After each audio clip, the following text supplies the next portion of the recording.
Well, good morning. This is Ian R. Crane. It's the morning of Friday, the 18th of May, 2018. And it's a glorious morning. Well, it would be if it wasn't for all of this horrendous pollution across the skies.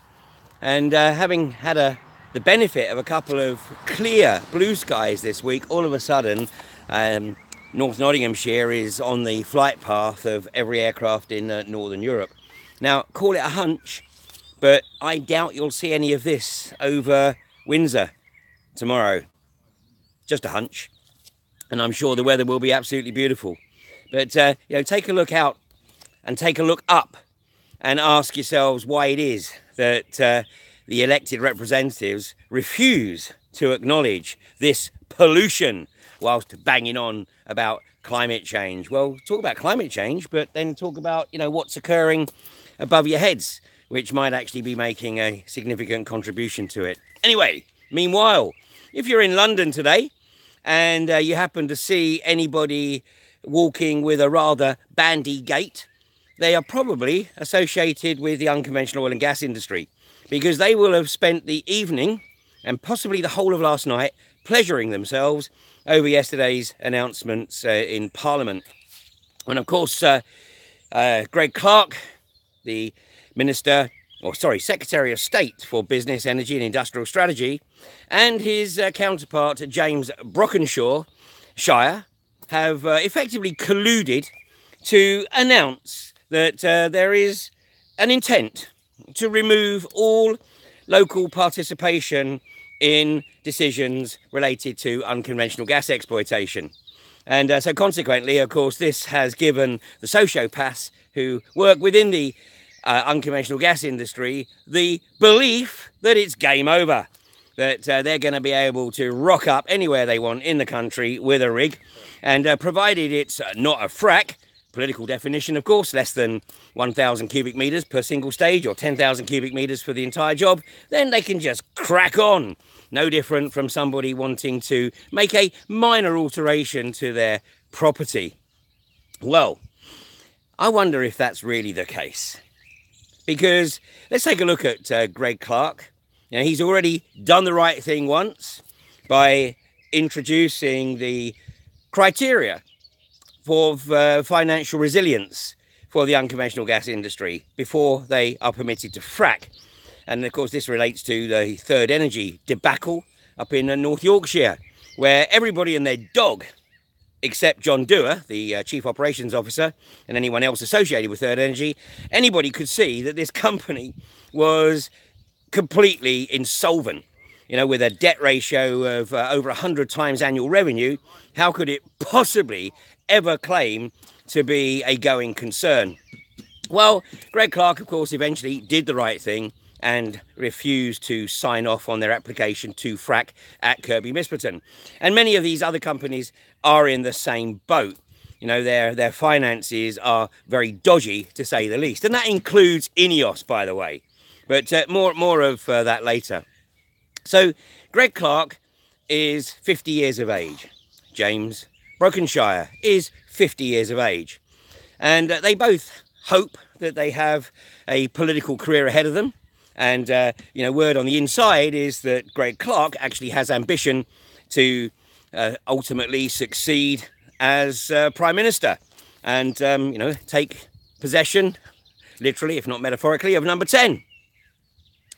Well, James Brockenshire has just survived cancer, so maybe his ambitions are, a little bit more realistic, perhaps, which might just be to enjoy life on this mortal coil for a little while longer. But meanwhile, I'm going to give them the benefit of the doubt, because whilst everybody on the unconventional gas industry is celebrating this breakthrough in being able to get their bits in the ground, and the anti-fracking community is in mourning, saying, whatever happened to local democracy, which is a very good question. Well, James Brockenshire, after he was appointed into his new role of Communities Minister, his first comment, actually, in Parliament, in response to a question from Andrew Gwynn, who is his Labour counterpart, he said, local government is in my blood. Yet, what was presented yesterday would appear to be taking all, well, the last vestiges of any local democracy away. And as I've observed on numerous occasions, democracy in this country only exists if people at every level make the right decision, i.e. the decision that the global corporatists want them to make. The moment that they go against that agenda, then of course we see, this type of approach where, we're going to remove that decision making. It's far too important for people to be taking at local level. These are issues of national importance. So let's give James Brockenshire the benefit of the doubt and assume that local government is in his blood, and that Greg Clark actually does realise that this is a potential grenade that he's holding here. Because if this industry does kick off, there will be contamination. I mean, it's not an if, it's there will. Let's not forget that the track record of the unconventional gas in this industry in this country so far is a 100% failure rate. And I've no doubt that they can continue down that path. So let's look at what's really occurring here. Maybe they got together and said, look, we are getting enormous pressure from the unconventional gas industry. And, the anti-fracking community is doing a pretty good job, but they're just not getting enough traction at the moment. They're just not getting enough local support to mount that last element of resistance that actually makes this industry recognise that it's never going to get a free ride. Just like Rathlin did, of course, in East Yorkshire. Well, maybe they said, well, what are we going to have to do to actually get the communities that live in the sacrifice zones to actually wake up to the magnitude of the threat? I know. Let's threaten to withdraw all local participation in the process. Let's tell them that we're going to pull it back to central government level, and we're going to take the decisions at central government level, and we're going to make it real easy for these gas companies to get their bits in the ground and to frack right across the north of England. And neither of us are MPs in the north of England. Greg Clark is MP for Tunbridge Wells in Kent, and James Brockenshire is MP for Old Bexley and, was it Old Sidcup and Bexley, or Old Bexley and Sidcup, one of the two, but anyway, in the southeast of London. Although originally he was from Southend. Sorry, if you're local, that's Southend. He's an Essex boy. And, his home territory and his new responsibility in southeast London are not under any threat, and never likely to be under any threat from the unconventional gas industry. But they recognise that they've got to find a way somehow to motivate those communities that are under threat. So get out of any mourning that you're in and recognise the gift that Greg Clark and James Brockenshire have just given to the anti-fracking community. Because if the anti-fracking community needed a little bit more ammunition to get the people in the targeted areas to get out from behind their computers or get off their sofas and away from their TVs and start to take an interest in what's occurring, then this is it.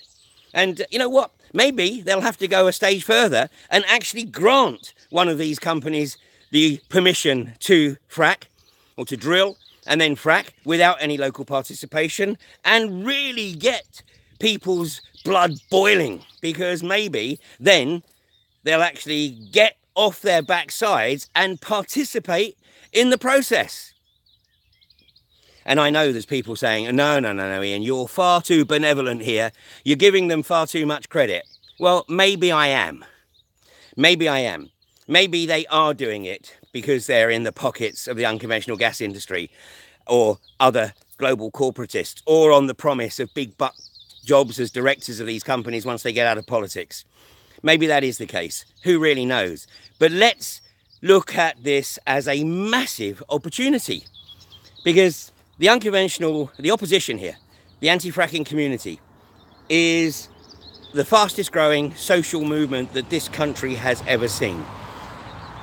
It's not structured in any way that gives the government or the gas industry the opportunity to infiltrate it and bring it down.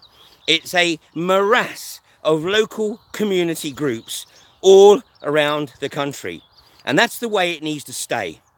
And if you're not part of an anti-fracking group right now, then either consider finding out where the nearest group is or starting your own, because we need more of them. We need more creativity.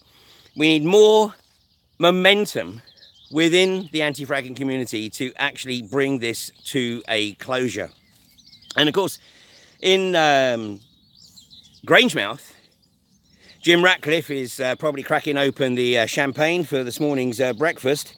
And if you see anybody walking around the Grangemouth area, particularly high maintenance blondes with their tongue firmly pushed through their cheek, it's probably Lynn Calder, who made this observation. She said, some environmentalists inhabit a la-la land where renewable energy is a magical force that is always available.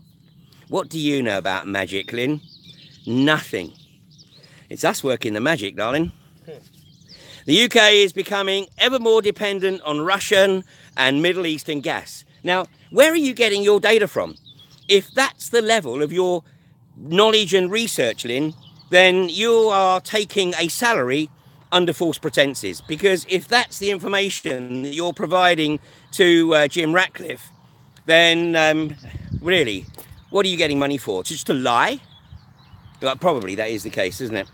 It says the UK is becoming ever more dependent on the gas from overseas, with British money funding foreign powers at a rate of 500 million a month instead of generating jobs and tax revenues in this country. What would INEOS know about creating jobs and tax revenues?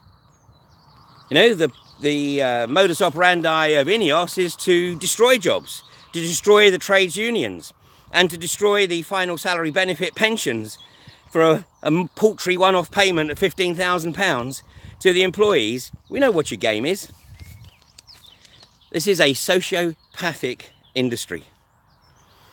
Greg Clark and James Brockenshaw have given us, the anti-fracking community, a massive gift. It's up to us to now to step up to the plate, take that gift with both hands, and help Greg Clark and James Brockenshire nail this industry's coffin well and truly shut, and then bury it so deep that it never re-emerges. And as for renewables, well, the cost of power that is being generated by renewables is falling at a phenomenal rate. Of course, the price of oil is nudging about 80 bucks a barrel at the moment, but that's a temporary measure, just while Israel's bombing the bejesus out of Syria and no one cares. But anyway, the price of oil will come down, and this industry will become less and less attractive.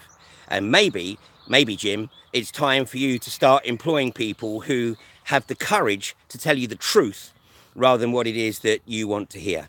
And by the way, you're very welcome to come down and visit us here at in North Nottinghamshire, and you know, we'll share you the facts of life.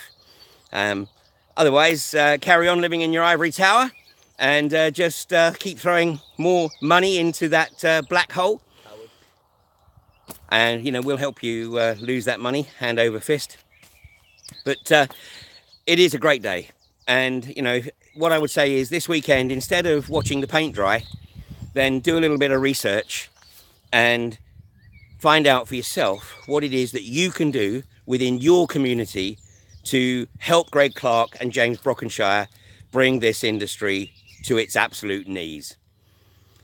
Well, you have a great weekend. And say there's nothing going on this weekend at all, of course. So, you know, take a look up in the skies and see what is or isn't occurring. And get on your computer and do a little bit of research. And I'll catch with you on Monday morning at 8:30. Take care.